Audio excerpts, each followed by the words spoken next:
شعبان عربی زبان کا لفظ ہے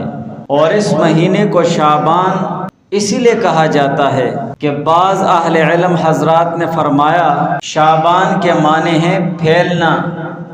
شاخ در شاخ ہونا۔ عرب کے لوگ بھی جب رجب کا مہینہ شروع ہو جاتا تو لڑائیوں سے اور جنگ و جدال سے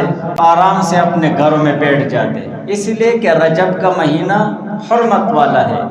اور حرمت اور ادب والے مہینوں میں لڑائی کرنا حرام تھا، لہٰذا عرب کے لوگ رجب کے مہینے میں آرام سے بیٹھ جاتے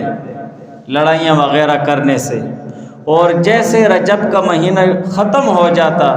تو یہ لوگ اپنے گھروں سے نکل منتشر اور متفرق ہو جاتے، بالکل اسی طرح جیسے کسی درخت کی شاخیں متفرق اور منتشر ہو کر نکلتی ہیں۔ بعض علماء نے فرمایا ہے کہ شعبان کے مہینے کو شعبان اس لیے کہا جاتا ہے کہ اللہ تعالیٰ کی طرف سے اس مہینے میں نفل روزے رکھنے اور نیک و صالح اعمال کرنے والے کو شاخ در شاخ برابر بڑھتی نیکی کا موقع میسر ہوتا رہتا ہے۔ اللہ تعالیٰ اسے موقع دیتے رہتے ہیں،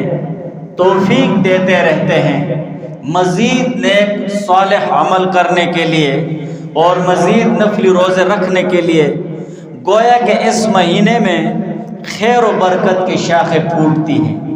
اسی لیے اس مہینے کو شعبان کہا جاتا ہے۔ شعبان کے ساتھ ایک لفظ ملایا جاتا ہے معظم۔ معظم کا لفظ لگانے کی وجہ یہ ہے کہ معظم اس کے معنی عظمت والا ہونا، چونکہ یہ مہینہ بھی